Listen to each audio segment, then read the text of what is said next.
নমস্কাৰ, মোৰ নাম শ্ৰী ডাইলকৃষ্ণ দেউৰজা। মই অকণি কবিতাঘৰৰ এজন ছাত্ৰ। মই আজি কবিতা আবৃত্তি কৰিবলৈ ওলাইছোঁ। কবিতাটিৰ শিৰোনাম এই দেশ মোৰ দেশ। কবি অৱনী কুমাৰ শইকীয়া। এই দেশ মোৰ দেশ, সুজলা সুফলা শস্য শ্যামলা, নানা জাতিৰ উপজাতিৰ দেশ। এই দেশ মোৰ দেশ। নৰিয়াগাৰে যুদ্ধলৈ গৈ দেশতকৈ মোমাই ডাঙৰ নহয় বুলি কোৱা বীৰ লাচিতৰ দেশ। এই দেশ মোৰ দেশ। স্বাৰ্থৰ লোভত শত্ৰুৰ হাতত মাতৃভূমিক যাবলৈ দিয়া বদন বৰফুকনৰ দেশ। এই দেশ মোৰ দেশ। এৰাতিৰ ভিতৰতে পাজি কাটি কবচ বৈ পুতেকক যুদ্ধলৈ পঠোৱা কাজী শিপিনীৰ দেশ।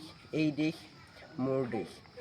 দবা কাহ তাল খোল বজাই নাট গীত ভাওনাৰ মাজেৰে ঐক্যৰ বান্ধ সুদৃঢ় কৰা শংকৰ মাধৱ আজান পাকিৰৰ দেশ।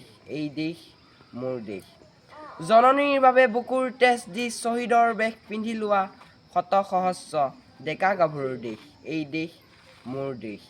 যেতিয়াই দৰকাৰ হ'ব মোৰ মাতৃভূমিৰ কাৰণে মোৰ বুকুৰ তেজেৰে বিজয়ৰ বন্তি জ্বলাম। এই দেশ মোৰ দেশ।